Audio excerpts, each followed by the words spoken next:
అడ్వాన్స్గా అర్బన్ పట్టణాన్ని మనం తయారు చేస్తున్నాం. అంతకుముందు మనకు రాచకొండ ఒకటి హెడ్ క్వార్టర్గా ఉండే, అప్పుడు హైదరాబాద్ ఒక గోల్కొండ పట్టణం కింద ఉంది. శాతవాహనుల సైట్ 2000 సంవత్సరాల కింద అక్కడ ఉన్నది. మనకు ఇక్కడ మన కోటి లింగాలు కరీంనగర్లో ఉన్నది. ఈ చరిత్ర ఇక మనం హైదరాబాద్ పట్టణానికి వస్తే ఈ యొక్క హైదరాబాద్ పట్టణం మన మున్సిపల్ కార్పొరేషన్ ఏతుందో మహబూబ్ అలీ పాషా పీరియడ్లోనే మనము 1860 ప్రాంతంలోనే ఇది హైదరాబాద్ మున్సిపల్ కార్పొరేషన్గా మనం ఏర్పాటు చేస్తున్నాం. వాటిని 55 స్క్వేర్ కిలోమీటర్లతో మనం ఏర్పాటు చేసుకొని దానికి విస్తరించుకుంటూ వెళ్ళినాం. ఆ క్రమంలోనే మనము హైదరాబాద్ మున్సిపల్ కార్పొరేషన్ యాక్ట్ కూడా 55లో మనం తయారు చేస్తున్నాం.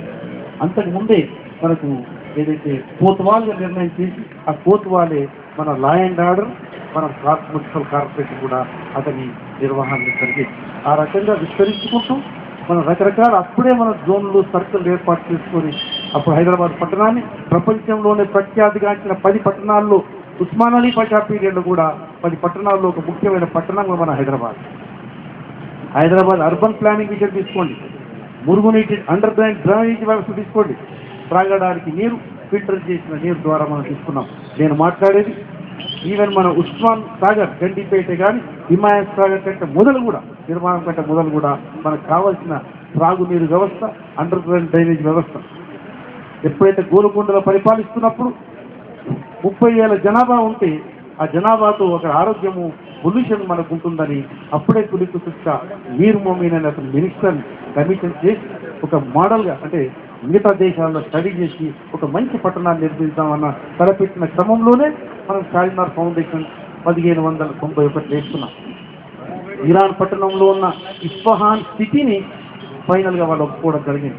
ఆ ఇస్ఫహాన్ సిటీ మోడల్గా చేసి దాని ప్రపంచంలో ప్రఖ్యాతిగాంచిన సిటీ మోడల్లో ఇంకా దానికి మెరుగులు దిద్ది బెస్ట్ జియోమెట్రిక్ ప్రపోర్షన్స్తో మన హైదరాబాద్ సిటీ బాల్ సిటీగా, బైస్కెల్ సిటీగా, లేక్ సిటీగా డిజైన్ చేయడం పడ్డది.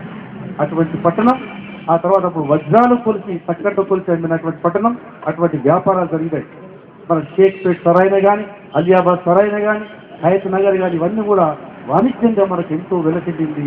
ఈవెన్ మచిలీపట్నం షోలాపూర్ పోయే రోడ్డు కూడా మన చార్మినార్ ద్వారా, కార్వాన్ ద్వారా మనం ఇప్పుడు ఓల్డ్ బాంబే రోడ్ ద్వారా వెళ్తుంది. ఇటువంటి వాణిజ్యాలు జరిపినాం.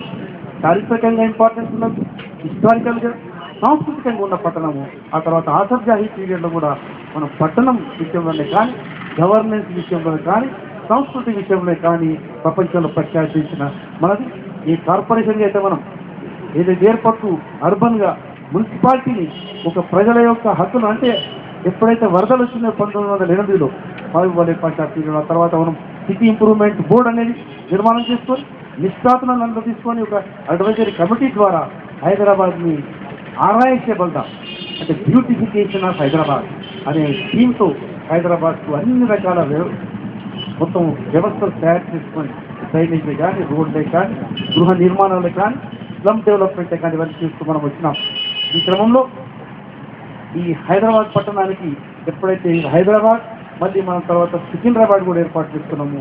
ఈ రెండు మనం కార్పొరేషన్స్ ఏర్పాటు చేసుకున్న తర్వాత ఎప్పుడైతే హైదరాబాద్ మున్సిపల్ యాక్ట్ తయారు చేస్తున్నాము 55లో, ఈ విలీనమైన తర్వాత 56 తర్వాత నేను ఈ చరిత్ర ఎట్లా విలీనమైంది, ఎట్లా వివక్షకు గురైనాము, ఏ ఆధారాలు నీరు, ఉద్యోగాలు, ఖనిజాలు ఎట్లా వాళ్ళు మనం విలీనం చేస్తున్న విషయం నేను కాకుండా మనం ఇప్పటికే మాట్లాడినారు, పెద్దలు కూడా మాట్లాడుతారు. కాబట్టి ఈ హైదరాబాద్ పట్టణం 55లో అయిన తర్వాత మళ్ళీ మనం 56లో విలీనమైన తర్వాత హైదరాబాద్ మున్సిపల్ కార్పొరేషన్ ఆఫ్ హైదరాబాద్గా మార్చింది.